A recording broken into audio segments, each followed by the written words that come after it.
कहानी का शीर्षक है एक छोटी सी कहानी और बड़ी सीख। एक बार एक वैज्ञानिक ने एक टिड्डे को पकड़ा और उसे अपनी आवाज़ पर छलांग लगाना सिखाया। वैज्ञानिक टिड्डे से कहता, कूदो। टिड्डा उसकी आवाज़ सुनते ही जोर से छलांग लगा देता। अब वो वैज्ञानिक था तो प्रयोग करना बनता ही था। उन्होंने टिड्डे की छलांग पर प्रयोग किया। वैज्ञानिक ने उसकी एक टांग तोड़ दी और फिर बोला, कूदो। अब टिड्डे की छलांग की दूरी कम हो गई।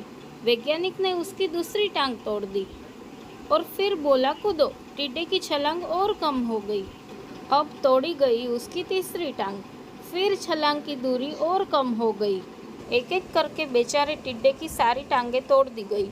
अब आखिरी टांग टूटने पर जब उससे कहा गया, कूदो, तो वो हिल भी नहीं पाया।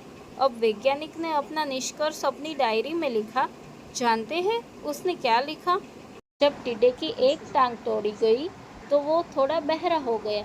अब उसकी दूसरी टांग तोड़ी गई तो वो और बहरा हो गया। हर टांग टूटने के साथ वो और बहरा होता गया और सारी टांग टूटने के बाद वो बिल्कुल बहरा हो गया। अब जोर जोर से चिल्लाने का भी उस पर कोई असर नहीं हुआ।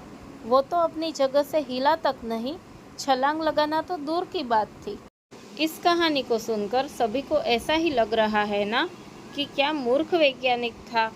इतनी सीधी सी बात उसे समझ में नहीं आई। या कुछ लोग ये भी सोच रहे होंगे कि ये तो किसी बच्चे को भी पता है कि टिड्डे की छलांग उसके टांग टूटने की वजह से कम होती जा रही थी, ना कि वो बहरा हो गया था। दोस्तों, सभी जीवन में कई बार ऐसे ही मूर्ख बन जाते हैं।